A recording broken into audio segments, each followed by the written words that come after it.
Thank you guys so much for tuning in. This is episode 34 of Coaching Connections. On today's episode, I have a very special treat for you guys. We have Coach Robert Bell, a former standout in San Antonio basketball, won a state championship as a player, was an all-time leading scorer in the city for a moment, played Division I college basketball. He spent some time as an assistant coach at McCollum High School under Coach Jerry Soto, and was just most recently at Brennan High School as an assistant, and just got his first head coaching job at Clemens High School. So I'm extremely happy to have him on. We also have Coach Joseph Fabian, who was my assistant for the last couple of years, an outstanding basketball pedigree. I'm so excited to have him on. He just got his first head coaching job at Yorktown, and I couldn't be more happy and proud of these guys. I hope you enjoyed this episode just as much as I did. This is episode 34 of Coaching Connections. Coach Bell, Coach Fabian, let's get after it. Thank you guys so much for taking some time out of your day to talk hoops and talk life and everything else in between. I appreciate you guys. Appreciate it, man. Appreciate it for having me. Yeah, absolutely. This is awesome. Appreciate it, Coach. You know, we have two former assistant coaches at McCollum at one time or another. So, you know, this is a very fun and special episode for me. You know, I didn't work with Coach Bell, but he's a Cowboy at heart. I know he is. So I appreciate it. So let's just talk a little bit about COVID right now. What have you guys been doing to stay busy and stay active, and kind of how has your life adjusted throughout all this? I tell you, for me, man, it's been a hassle, but we've been lucky enough, man, with getting this job, being able to still work out with the kids, get in the gym with some of the players, meet some of the players and work them out. So I've been lucky to have that luxury.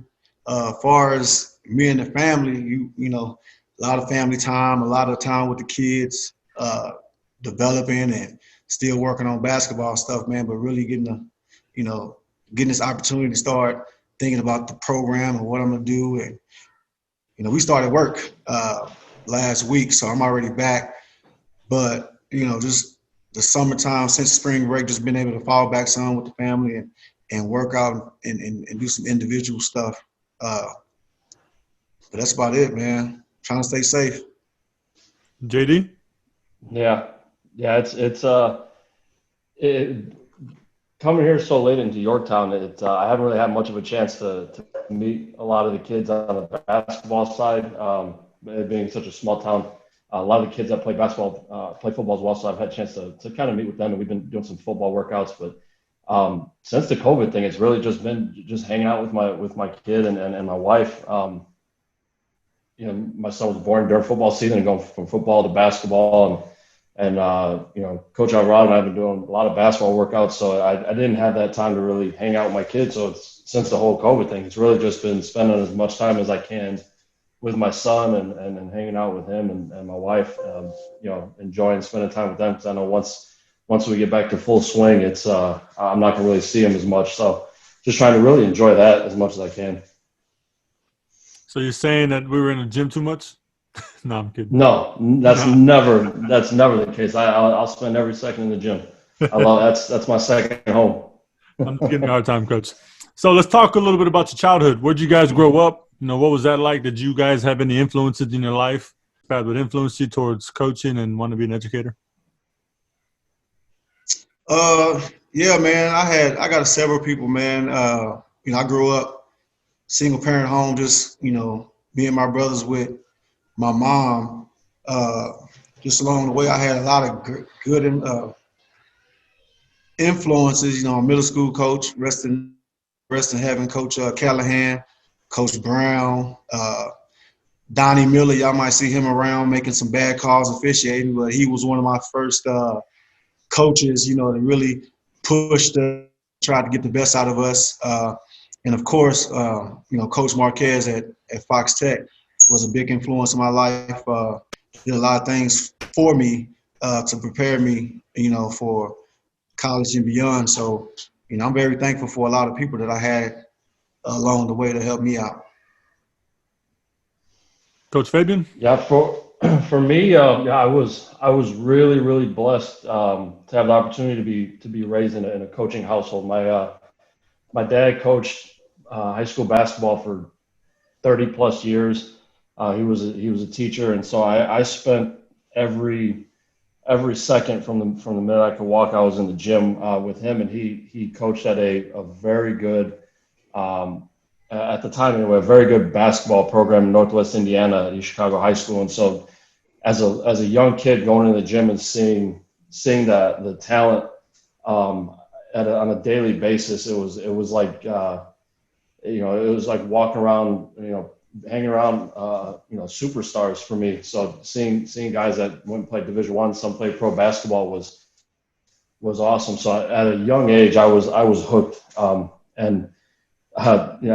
always reflect back. My dad told me at a young age, you're not 6'5" and you're slow, so you're not going to go pro. So you better figure something else out to do.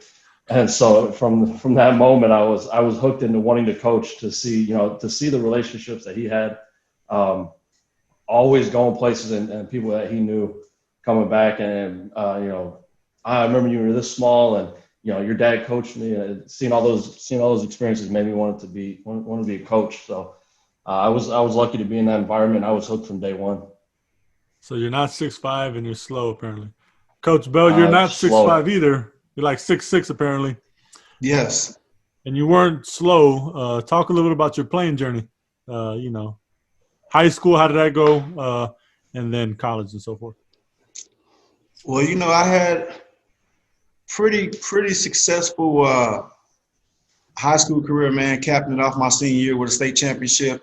At the time, the leading scorer in San Antonio history. 4-year letterman, a lot of good experiences. Straight out of high school, went to Tulsa University, man, and from there, finishing at UTSA, a lot of ups and downs, a lot of adversity. I remember going in my summer year, my first year into Tulsa University, I had tore my hamstring. So I was out for the first 3 to 4 months there, and then just spent a lot of time fighting back from injury, getting back in shape, trying to find my way on the team, and then from here and there, just injury here, injury there, really trying to fight. I felt that a lot of times started to slow me down, man. It was just hard. I started getting frustrated, just trying to get back from injury, get back out there, show what you can do. And, you keep getting held back by these setbacks. But the college experience was fun, man. Met a lot of good people that I talked to today, a lot of friends. Still got a lot of relationship with the coaches. And, UTSA was good coming back, being able to spend that time with my mom again, because I had moved away for those 2 years. And then, just being here now. I wish I still could play, but the knees in the back and all that stuff is not what it used to be. So, I just coach and I look from afar. Coach Fabian, how did you do as far as playing wise in high school and so forth? I was a 2-year letter at Highland High School in Northwest Indiana. The group of guys that I got to play with in high school, we had been together since 4th grade, played a lot of AAU basketball together. So we had great chemistry, and we were one of the top teams in the area is called the region. That's what they call it. But we had one of the top teams in our area, which at the time was one of the top high school hotbeds for talent. We had guys, Robbie Hummel, Scott Martin, who both went to Purdue, Ethan Moore, who went to Purdue, who's in the NBA, Luke Herringode, who went to Notre Dame, played against guys like Conley and Greg Oden. So we were playing against a lot of top talent. So for us to be able to be one of the top teams in our area was awesome. It was a lot of fun. And then after high school, I went and played 2 years of JUCO basketball at Joliet Junior College, which was I played both basketball and baseball actually. And the basketball side of it was a lot of fun. We had the opportunity to go to the junior college national tournament, which was held in Delhi, New York, which is about an hour or so from the Baseball Hall of Fame. So we went and played up there and took second, and that was an awesome experience. And then from there, I went and continued to play baseball. at Ashford University out in Clinton, Iowa, where I had the opportunity to play basketball as well, but I was starting to fall behind in my academics from being pulled in both directions. So I decided just to stick with one sport and go with baseball. Good. So, first time head coaches, right? Let's talk a little bit about the excitement or the feelings that you have behind that. You know, I'm excited for both of you guys. I've known both of you guys quite a while and seen you guys grind it out. And so first, let me just say congratulations. I'm excited for you. But let me hear from you. You know, how do you guys feel? Man, I'm ecstatic, man. You know, it's long overdue. I just think this was a perfect situation for me right now. You know, I was eager when I first started coaching to get a head coaching experience. But I'm happy that it happened this way because I was able to grow. You know, I was able to learn stuff. If I would have got the first job that I applied for, you know, I don't think I would have been fully ready to take on the responsibilities. You know, but you know, God had a different plan. He made it happen when it was supposed to. I think this is, you know, a perfect situation. I was Buffalo in high school at Fox Tech. Now I'm a Buffalo now, coaching at Clemens.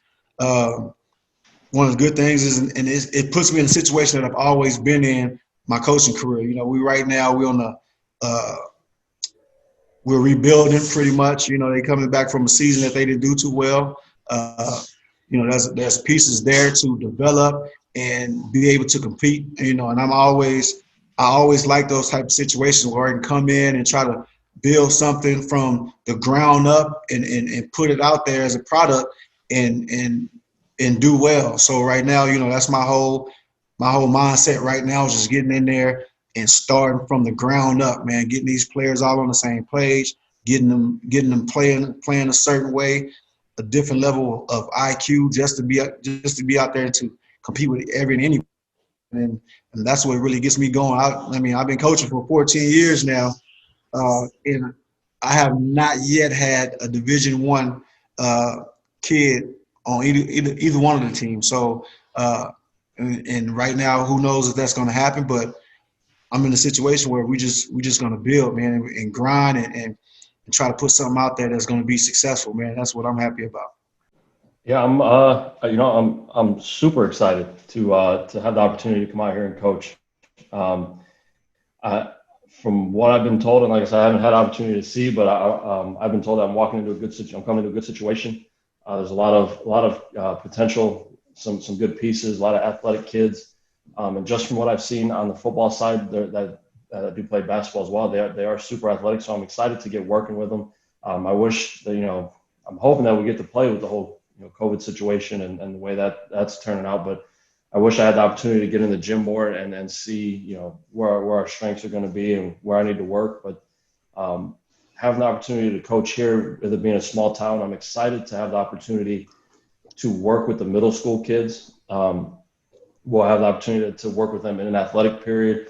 And so I can start right away, you know, getting them into my system and developing them and working on, working on the basic fundamentals and making sure that they're working on what I want them to work on, so that when they hopefully get to me in a couple of years, we can continue to move forward and be successful. But I'm super excited to start working with this group of young men that we have here. I've been told a lot of good things, and I've talked to several people in the community, and they're super excited for what the future holds with the basketball program. And both of you guys have good support systems, so I'm sure your families are both excited as well, huh? Oh, definitely, man, definitely. Wow. Everybody, they know my journey, and they know how I've been turned down for jobs that I probably should have gotten, you know, and just to finally see it come into play, man. Everybody's excited, you know, the kids, and so it's just a whole big thing, man. I know, you know, when I got the job, you know, Cody was excited over at Brandon when he found out I got it, man. A lot of people a lot of love on Facebook, phone calls, text messages. So, yeah, man, it's like I said before, man, this is a situation, you know, we're dealing with this COVID pandemic, but man, I wouldn't want to have it any other way, man. All this adversity is what I live for, man. I'm excited to fight through it and see what comes out of it. Nice. JD? Your family's the same way? Yeah. Oh yeah, my wife has been on board 100%. She's been fantastic. So I couldn't have asked for anything better. Yeah, we went back and forth, and I was very happy at McCollum. I love the program we were building, and I was hesitant to leave, and she made it very clear that whatever was best for my coaching career and us as a family, she was on board 100%. So I was very excited, and obviously, like I said before, my dad was a coach, and he was excited because he was an assistant for 30 plus years and never had the opportunity to be a head coach, and that was always his dream. And to see me have the opportunity to become a head coach, he's excited to get down. And even though he's retired, he still has the itch. He still wants to be in the gym every day. He was, when they come to town, he was at every practice, and you could tell he still wants to be involved as much as possible. So I'm excited to have the opportunity for them to come down and have my dad involved and coaching with me and helping me out along the way is going to be awesome. So it was I've got support from a bunch of different people in the family, which is great. Let me tell you what, Bobby, Mr. Bell, JD's dad has got so much basketball knowledge in his brain, it's ridiculous.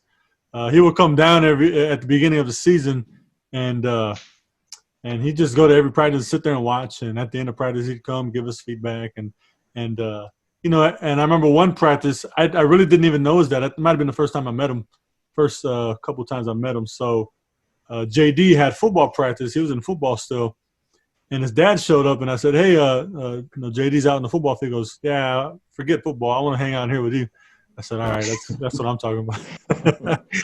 Get out that sun, get in that gym with that AC. Yeah, absolutely. Yeah, he's all about it. He's still. I give him a hard time because there's a couple jobs that open up back home. Like, I'll go apply for it. And I may apply for it. And my mom would lose her mind if he tried to go back into coaching right now, because she's being a coach's wife. She raised both of us and my brother and myself, and she always took a back seat. So now this is her time to travel and relax. And she's like, I'll kill you if you go back into coaching. You want to coach, we'll go visit JD and you can go coach there. But I said, that's his dream. Let him go out, and if he has the opportunity, let him. No, I don't want him to. So, all right, Mom. Well. So what does that feel like, though, JD, to have that kind of resource and someone like your dad, who never, like you said, had the opportunity to become a head coach, but was still in the Hall of Fame over in his area. So that's still a big deal. And like I said, a fountain of knowledge that he has. So what is it like to be able to have that as a resource? It's awesome. I love it, because after every game, every practice, I'm always picking his brain. But it definitely has its downside too, because he may tell you some stuff that you don't want to hear. He may question a decision I make or whatnot. But at the end of the day, it's I couldn't have asked for a better situation, because everybody that I've talked to has told me over the years that my dad is a very intelligent basketball mind. He's a great coach. And at a young age, I didn't want to hear it, because he coached me, and he coached me harder than anybody he's ever coached. And I look back at that, and I appreciate the hell out of that, and I love him for it. At the time, I didn't want to hear it, but now, reflecting back, I see how much basketball knowledge he truly has, and to be able to pick his brain and just have another mind. It's as a head coach, you can't put a price on somebody who has that much basketball knowledge, to be able to say, hey, what do you think in this situation? What do you see here? You can only look at so much when there's 10 guys on the court. To have another set of eyes during a game, to be able to, bounce ideas off of it and ask questions is invaluable. Robert, what about you? Who are some coaches that you look up to as mentors, people that you can turn to and talk to? Well, I still talk to Coach Marquez to this day. He was very influential in, the interviewing process. And so anytime I got any advice, I talk to him first. And I talked to a lot of guys. I was lucky enough, man, to work with some good coaches, man. I still talk to Cody, every day. And any question I run by him.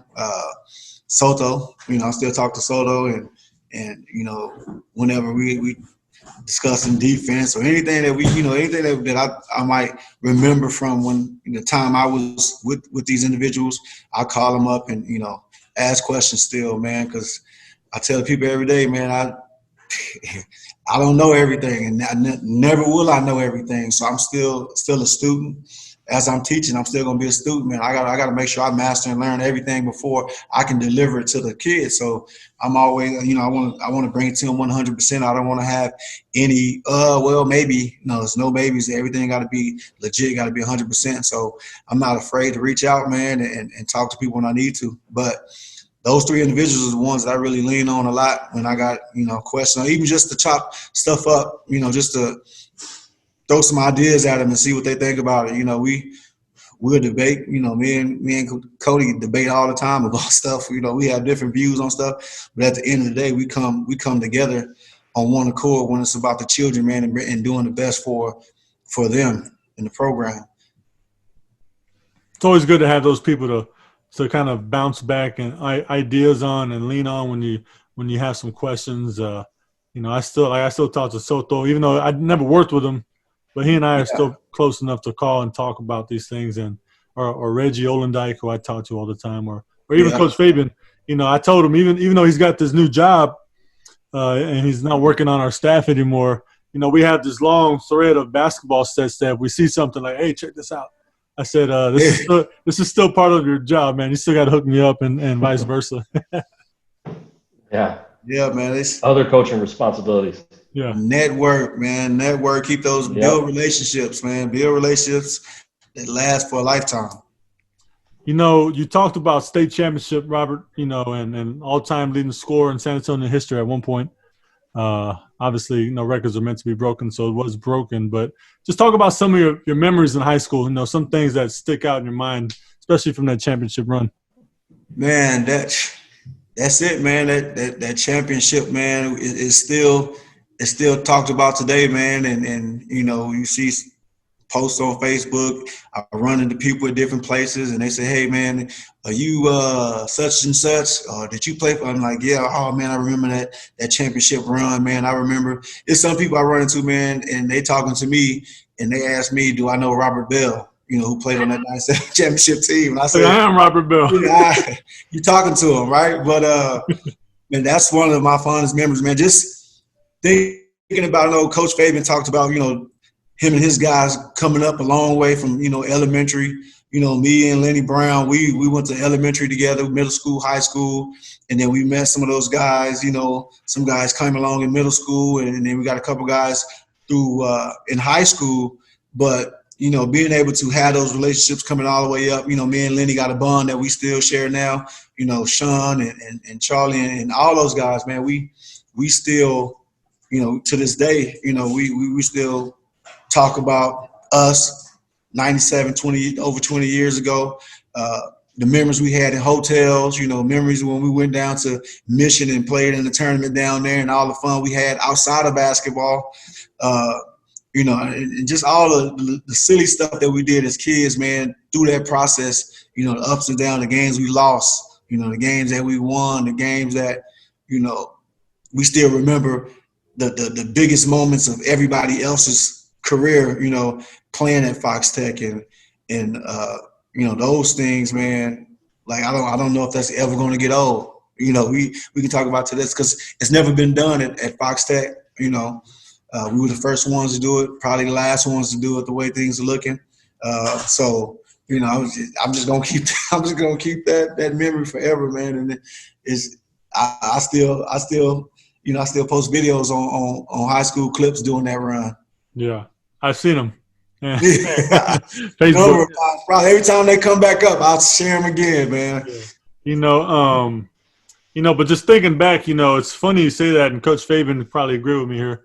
You scored a whole lot of points. To be the all-time leading scorer for a city, the 8th largest city in the country at that, right? At one point to have that record, but the memory you remember is the state championship with your teammates and that bond and those memories. That speaks volumes towards what's really important in basketball and sports. In sports, period. Yeah, man. Like you said, records are meant to be broken. It was broke the next year by Devin Brown. And before I even knew, that was never a thought in my mind. They started talking about it in the newspaper. They brought it up to me, and I was like, oh wow, my whole objective was to win, and that's what coming from middle school, that was our whole objective. Me and a couple of my teammates were like, we're going to Fox Tech, so we got a chance to play 4 years varsity. And I think that was, a big part of us being able to bring it home our senior year. Those 4 years put together, man, with that group of guys that we had such a chemistry on and off the court that it was inevitable what was going to happen at the end of that basketball season. Anything to say to that, Coach Fabian? Just the concept of like we said, he had the record, but the state championship and that bond is what really sticks out. I still keep in contact with all the guys that I played high school basketball with. We always reflect back on all the tournaments that we went to. Having an opportunity to travel to Indianapolis and Kentucky and Vegas. We've traveled all over the place and have that. We always reflect back. It's rarely is it games. It's always how we acted in the hotel and the memories of some of the stuff that the coaches used to say to us and how we were messing around in Vegas. Like we lost in Vegas the first year we went there, so we pulled an all-nighter before we flew back, which was a terrible idea. Laughing at stuff that we did, everyone. And they started speaking French in the middle of the game, and we didn't know what we had trouble with them because we couldn't understand what the heck they were saying. So we ended up losing that game by 15, but that was something we'd never seen before. So we always reflect back and laugh at that. But yeah, I still have great relationships with the guys that I played high school ball with, and a couple guys I played college ball with, and it's those are relationships that you'll never lose. Coach Bell. Yes, sir. A state championship coming out of San Antonio is rare, right? And during your era, you had 2 teams from San Antonio within 2 years to do it. And so the news just released this video about the 95 East Central Hornets, and they were pretty good, undefeated. They were scoring like 200 points a game, it looked like. And 2 years later, you guys go and do the same thing, same classification. So I'm just going to ask you straight up, if you guys were to match up 97 Fox Tech Buffaloes versus the 95 East Central Hornets, who wins that game? I done said this before, man. We done had this conversation plenty of times. But I'm going to go with them Fox Tech Buffaloes, man. I really think that we definitely had the pieces in the firepower to get it done. My wife is a Hornet. She was there during that time. She probably hate to hear me say this, but she knows the truth. I just think, man, games about matchups. I watched East Central a lot that year. Stanley Bonowitz still to this day is one of my favorite players out of San Antonio. But I felt that, as far as matchups problems, they had some issues guarding us. They would have some issues guarding us. They pressed the whole game. We love to get pressed because that was easy buckets on the back end, especially with me handling the ball in the backcourt, seeing over everything and just throwing. I threw a lot of full court passes to Sean for dunks against teams that pressed us. So I see a lot of easy buckets. I figured, a lot of matchups you can even them out. But when it came to me, I feel that they would have a hard time guarding me. So that I think that was the X factor.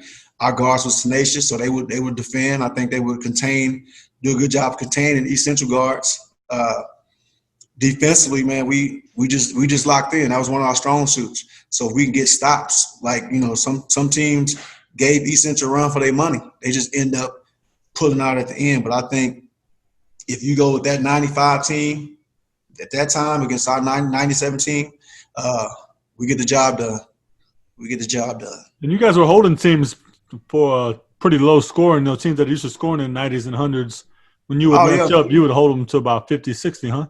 Yeah, man. I like championship, the semifinals game right before the finals, Dallas Lincoln against Houston Wheatley, man. Still one of the best games I've seen to this day. High scoring game, man. A lot of energy in the crowd, a lot of energy on the court. That game was in the high 90s. And, they come next day, they try to bully us in the locker room. They beating on our door. They chanting all this Dallas stuff. And, my guy, Willie Davis, who went there, we good friends. They really thought that they had us. We came out, and that next day, man, they only scored 58 points. We shut them down almost 40 points difference that next day because we defended. We really took, the coaches really instilled in us when Coach Marquez took over defensive concepts. So we was doing shell drill way before teams was doing shell drill. We understood. We really locked in, and every individual took it personally to defend their man and make sure we there to help when our teammates get beat, man. And we took pride in that, man. I think that's what got it. That's really, that's really what got the job done, man. Because if we didn't play defense, Dallas Lincoln, they had athletes, they had numbers, they had size, they had everything they needed. We just had a little bit more, man, when it came down to buckling down defensively, and they didn't play defense like we did. Yeah. So we were able to score, but we was able to stop them on the other end. So what you're saying is the biggest things for you guys would be to beat the Eddie Central team is that y'all buckled down defensively and having a 6'6" Robert Bell seeing over the press. Those are the two biggest things. Even in the half court set, man, it wasn't a lot of people, back then that was 6'6", that was handling the ball outside the three-point line, shooting threes, attacking the rim like I was. That started to change. We had a few, but it wasn't a lot. From my freshman year playing the 5, to go on to the 4-3, my sophomore year, then playing more 4-3-2, 4-3-2-1, those positions just changing up whenever coach called it. But, I caused a matchup problem for a lot of people because I can play many different positions. If they put a guard on me, I take them down in the post. Yeah. If they put a big man on me, I bring them outside and go by them. If they try to play in the paint, I shoot the jump shots. So, it was a matchup problems for a lot of people. And that's how I was able to get a lot of easy buckets. And it didn't hurt that I had, Lenny Brown and those guys who were able to knock down shots and give me easy buckets as well, So it was just a whole team deal, man, where everybody did their part, man. We were like, no one was selfish. Everybody was looking out for the other, man, and team over individual was our concept, man. And from my coaching, that's what I try to instill in my players. The same thing that we did as high school players is what I try to instill in all my teams. Same stuff. And then you end up working with a guy like Jerry Soto, who's the same way. Yeah. And Jerry, he was the one, man. He was real big on defense, man. And so every practice and stuff, we really talked about that. We went over, we drilled it every day in practice. So I started to, he actually taught me a lot of the stuff that I teach now, So he's big on that, man, and big on team. Like I said, we never had any individuals. We didn't have any Division I guys, so we had to do it as a team, and that's where it come with, man. That's where it come from. San Antonio Spurs get it done. Same way a lot of those teams is trying to figure it out now. They do. It's all about team. It's not about the individual. It's about the team. That's good. I'm glad you're saying that from a former all-time leading scorer who understood the team concept, which is why you guys were able to win a state championship. You could have been selfish, right? I could have averaged more points, man, but I was second leading in assists. Nice. Second leading in assists, man, by tenths. I think it was like 5.9. I averaged 5.6 or something like that. Just for those that don't know Robert Bell, I told him I was going to ask that question, and so he answered it how he answered it. But he's a very humble guy. I don't think that he thinks he's the biggest mismatch problem in the world. Coach Bell's very humble, but he's right. I mean, you don't score that many points if you don't cause a lot of mismatches. I just wanted to clarify that. Coach. Yes. Random question. Top 3 basketball movies of all time for you guys. Top 3 favorite. I'll say favorite. It doesn't have to be the best of all time. Everybody's got a different opinion. Coach Carter. Yeah. Sunset Park. What time is it? Oh, basketball. He got game. That's another one. I can just come off the top. Yeah, those are. Being from Indiana, I got to go. Hoosiers is one of my all-time favorites I'd be for surprised if you basketball didn't pick movies. Hoosiers. I can watch that movie. I One of the movies growing up as a young kid, one of the movies for whatever reason that was in my dad's coaching office, the only VHS that they had in there. Whenever we were done playing basketball and they were still practicing, my dad would have me go sit in the office and I'd watch Blue Chips. So Blue Chips was always one of my favorite basketball movies. Shaq and Penny. Man, yeah, I could watch. That's another movie I could watch. Whenever it's on, I'll lose the remote. Probably Coach Carter is a good one. There's a lot of good basketball movies, but definitely Hoosiers and those are my top two for sure. And maybe a Coach Carter. Those are good movies, man. We lost Coach Bell. Look at that. Uh-oh. He had froze though. His face froze for a second. Yeah, I didn't know if it was me or if it was him. Yeah, no, he was frozen with a funny face, like he stood there for a second. Let's talk a little bit about, since you're here by yourself.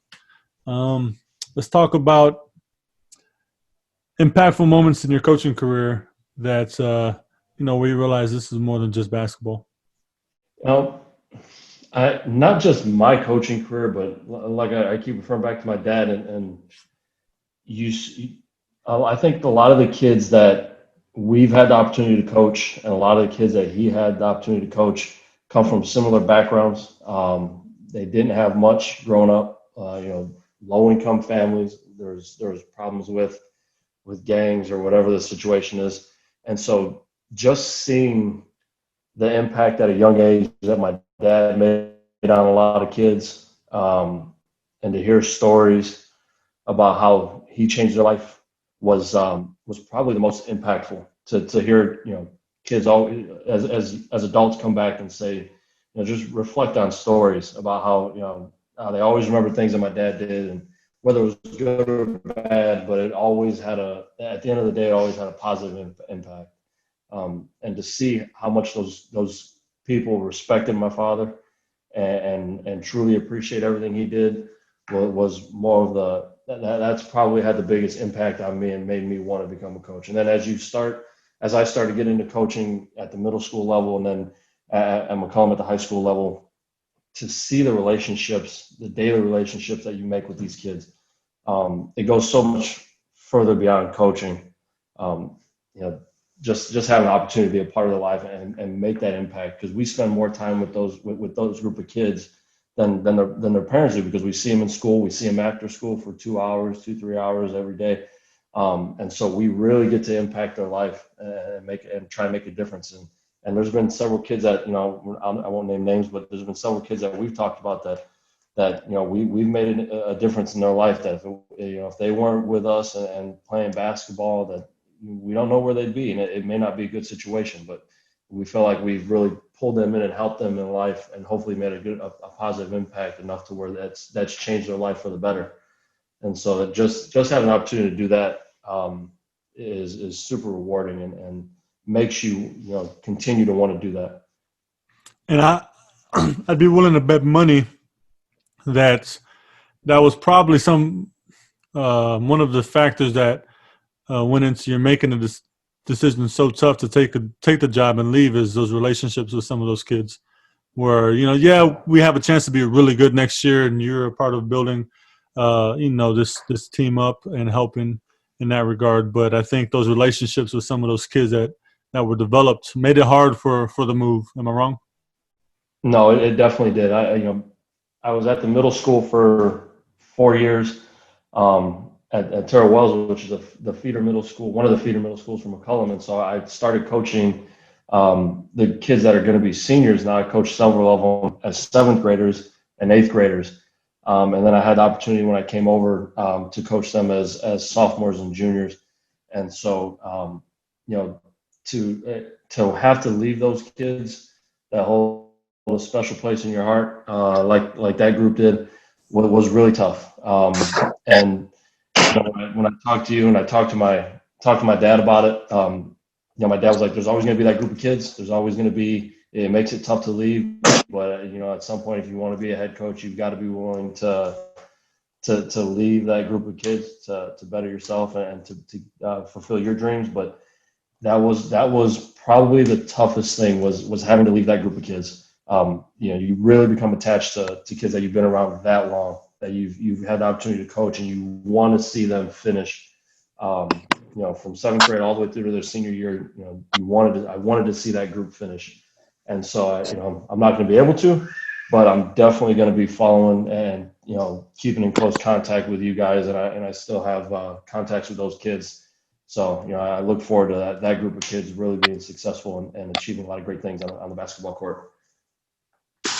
Coach Bell, we were just talking about, impactful moments in your career where you realize that what we do is much deeper than just coaching basketball. It's more about life and the relationships. So any moments that come to mind when you think about that? Yeah, man. I think about unexpected messages that I get. I don't accept kids' friend requests when they're in school. Just try to keep some type of privacy. So, Yep. But afterwards, after they graduate, just to see how they're doing, I accept friend requests and things like that. And then I open up my Facebook, and I got tags from my ex-players, and they tell they shouting out how influential I was in their life and how I made an impact on them. That was when first getting in. That was one of the main things. One of my main focuses, man, was to build those relationships, turn athletes into world-class citizens, man. That's my philosophy to today. Take these through the game of basketball, take these young men and turn them into world-class citizens. And just to see somebody who might have not had a stable life at home, things like that, and just to see them grow from the opportunities that we gave or that I gave them, change their lives and have them being the person that they are today and giving me credit for it, man. Those are the things that, I live for. Basketball, like I said, it's just a game. It's a gateway to getting you to the rest of your life, and how you use it while you have it is what you get out of it in life. And man, I had a couple people, man, that today a lot of people probably written them off. I can think of one individual right now in middle school. I had him, man, and people was giving up on him, man, and they said, "You shouldn't let him on the basketball team. You shouldn't do that." Man, and I ended up letting him on the basketball team. I gave him these obligations. I said, this is what you have to do if you want to be on this basketball team. He was like, "Yes, sir. Yes, sir." And he came on, man. He struggled, and I could have easily like, "No, you're done." But I kept holding him accountable, man. I had to hold the team accountable for his mistakes. And that's when he actually learned. When kids were getting mad at him because they had to run or they had to do this because he was messing up, that's when he started to figure out that it's bigger than just him. And man, after that day, man, or that season, you saw a lot of progress in the kid that a lot of people had already written off. And those are the things, man, that just light me up, man, when I think about them. I see them today and they come talk to me, pound me up, give me hugs and all that type of stuff. Talk about old things that happened, some memories that we had back in those days. Those things be with me forever, man, to my grave. No, that's beautiful stuff. It's powerful stuff, and I feel the exact same way. And Coach Fabian, you and I have worked together for a while, so you can attest to that. But just being there for those kids that maybe don't have somebody to fight for them, and trying to teach them the way, and and you do what you can, and sometimes there's only so much you can do, and the line is drawn in the sand, and the kids make that decision. But to know that you're doing as much as you can for those guys, it's big. NBA champs this season. Who's gonna win it all? Man, I tell you what, man, I really don't care. I don't, man, because to me, I feel like they should just watch it, man, because you coming back, and some teams that probably didn't have advantage have an advantage now. You know, some teams that had an advantage don't. You know, like the Lakers were rolling. I'm a Spurs fan. I don't even know who we're gonna make it this year. To be honest, man, we was behind. You know, we was right in that 10th, 11th spot. A lot of teams was in that little circle right there. I don't know if we're gonna make it or not, but I'm hoping. You know, if I got to root for anybody, I'm rooting for the Bucks, man. I got to root for the Bucks. You know, if it can't be the Spurs, I can't root for LeBron.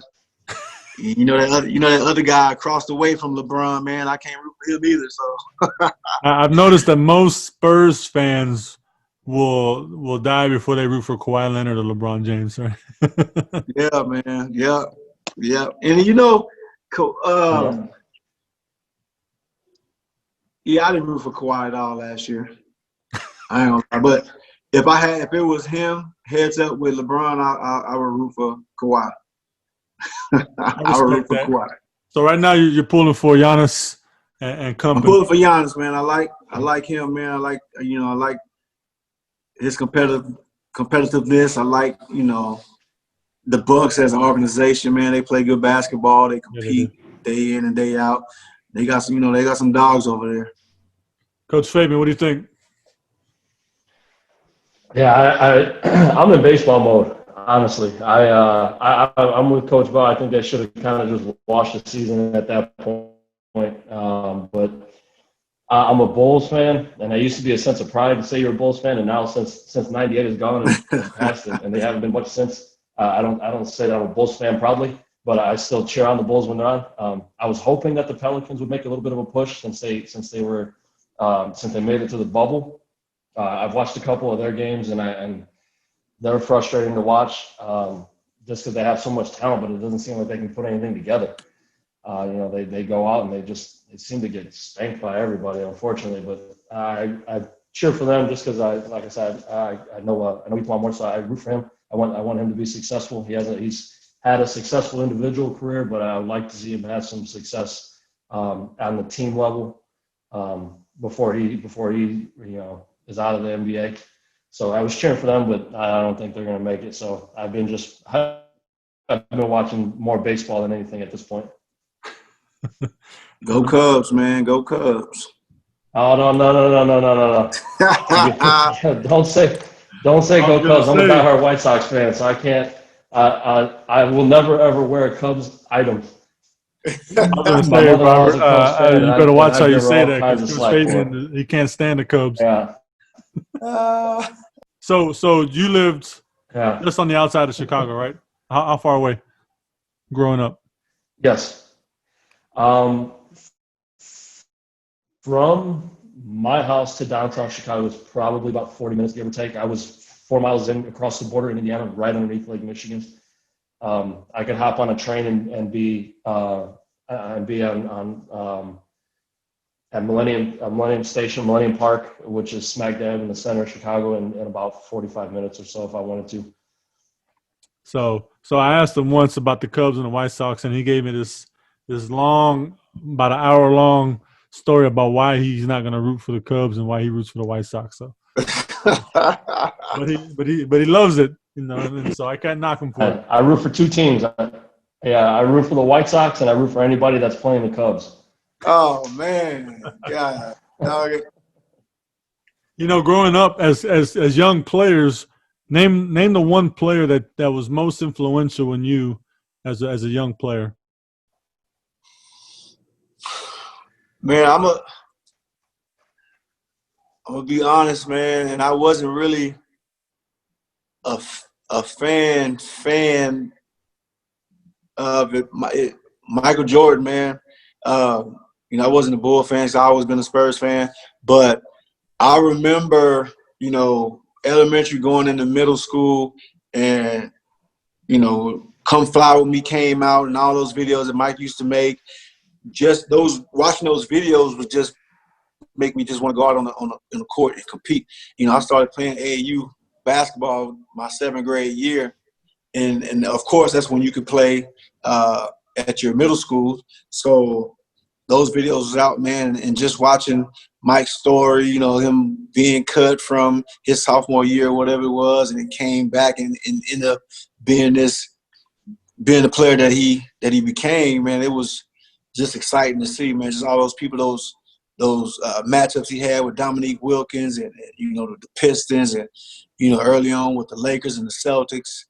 All that stuff, man, was just like his competitiveness, his will, I would say, you know, not to lose and just go out there and compete, man, and dominate the sport. It's kind of, you know, you just get me ready to play, amped up and ready to go, man.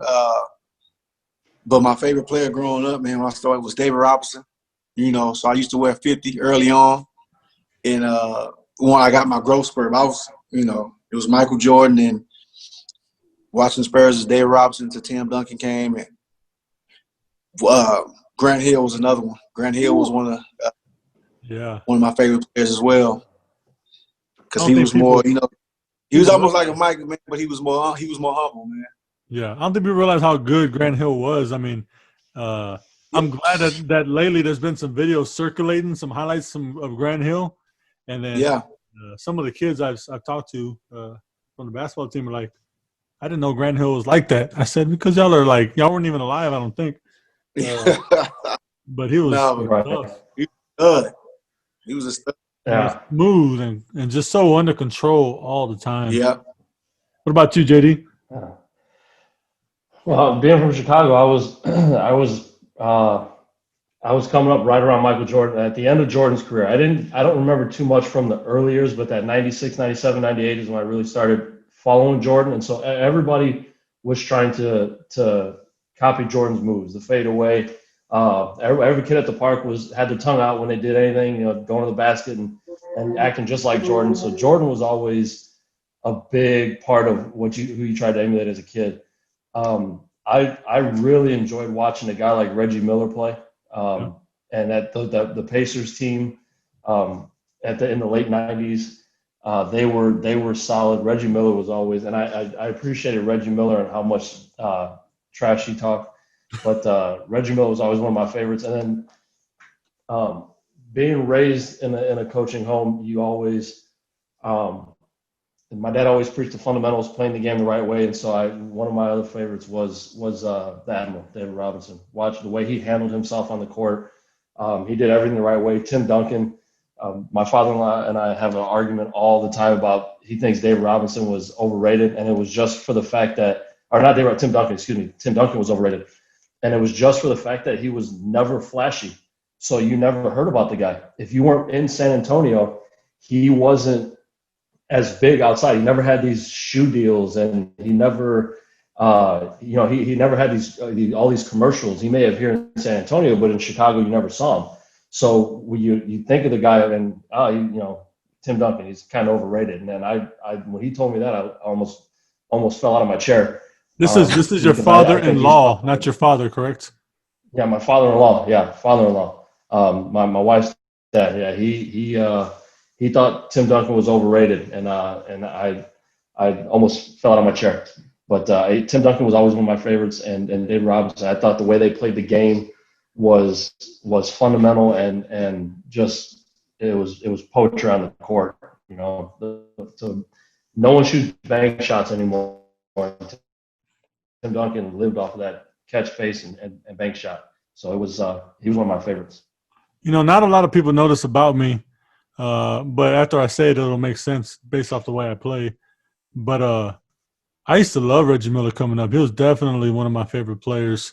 Just the way he come off screens and let it fly, and how he got open, and he would talk, like you said, he would talk a little bit. And I don't think I talk. I don't know, Robert. Do I talk a little bit, trash? Maybe. Yeah, you do, man. But now that you've said it though, Marcus, I could see that you watch Reggie Miller growing up, because you love coming off the screens and having a quick trigger. And he would kind of give a little. I would really watch how he get open. He'd give a little bump before making that quick move around the screen, and people say I push off from time to time. I just give him a little love tap just to create a little space. But Reggie Miller was definitely. There's no video evidence out there of you pushing off. Nah. Oh man. Last question, random question. Action movies. Name your top 3 action movies of all time. I'm a movie guy. I don't know if y'all know that. I'm gonna let Oh JD go man, first. We gotta think about no, you this. put me on the spot with that one. Well, I think Robert's Action gonna movies. say Bad Boys 1, Bad Boys 2, Bad Boys 3. That don't count. Hey, that's definitely top. Hey, I like, man. Does the Avenger movies count? Yeah. I like Black Panther. I like the last one with Thanos. What was that one called? The last one that just came out. And was it Endgame? Yeah, Endgame. Endgame was a good one. Oh man, there's some good action movies. The Taken series, John Wick series. Oh yeah. John Wick's a good one. I like the. I still could watch the Christian Bale Batman series, Oh yeah. Dark Knight Rises, and Dark Knight series. those I thought were really well done. I thought those Yeah, were really good movies. They should never do it again. They're going to do it again, but they shouldn't do it anymore. No. yeah, When they did it with Ben Affleck, I was very upset because I thought he was going to ruin the whole thing. Well, now they got the dude from yeah. Twilight. He's doing one. Oh God, I didn't even know that. I haven't seen that. Yeah, it's not out yet, but it's in production. Yeah, they don't need to have any This more one, Batman movies. Christian Bale did it perfectly. What's that, Rob? so they just won't leave well enough alone. No. Let me ask this. This is a better question before we go. All right, so this is a hypothetical, obviously, but talking about those movies you guys named. So you got John Wick, and you got Liam Neeson from Taken, or you got Jason Bourne. Who's going to win in a fight? I'm going with my guy from Taken, man. Liam Neeson. Yeah, man. Man, I don't know. I think the other ones is just acting. Like they learned all their moves from acting, man. I think what's his name? Liam Neeson. Yeah, I think he got some real stuff with him. He got some real. Before he went into acting, he was an English teacher. Who do you got, Fabian? Who's going to win that fight? If we're going based off the character, I got to go John Wick, just because that's what he did for a living. He was an assassin, right? So I figure if he's got to win a fight, he should be able to take out. I think they were all assassins at some point. Yeah, they all were assassins. Yeah. I don't know. John Wick looked like he was pretty darn tough to kill. Well, John Wick was I would have more to go hardcore. John Wick. You know, Yeah. John Wick. Some of the other movies that you got me hooked on was the Ip Man series. I'm always good for I'm always down for a good kung fu martial arts movie, and that one I watched all 4 of them, and the 4th one was pretty good. I just watched it the other day finally. The 4th one's better than the 3rd one. Yeah, Bell, third one was with what, Tyson? Yeah. It was okay, but yeah, it was you watch martial arts movie, Bill? Which one are y'all talking about? I like martial arts movies. I was just thinking the other day that I wish I could find the old school ones that used to come on Saturday mornings when I was growing up. Oh wow! Well, wait, you were growing up way before we were growing up. Hold up. They were still coming. They were still coming on. The one with the subtitles and the lips didn't match up with the English. Yep. I don't know what movie you're talking about, but I feel you. Those are the ones I want to see. The ones we're talking about is the Ip Man series, IP, Ip Man. I haven't seen them. So he actually trained Bruce Lee at some point in Bruce Lee's career, and I thought, just as my personal opinion, that the movies were well produced, well put together. It wasn't just about the fights. I thought there were some good stories, especially in that first one. But the fighting, that dude is bad. Look it up. It's on Netflix. All 4 of them. Yeah, I'm gonna check it out because I'm a big kung fu movie fan. I haven't seen one in a long time. No, hey, watch it tonight. Matter of fact, stop packing and go watch it and enjoy it. Yeah, you'll appreciate it. I got to get this done. Yeah, they're good.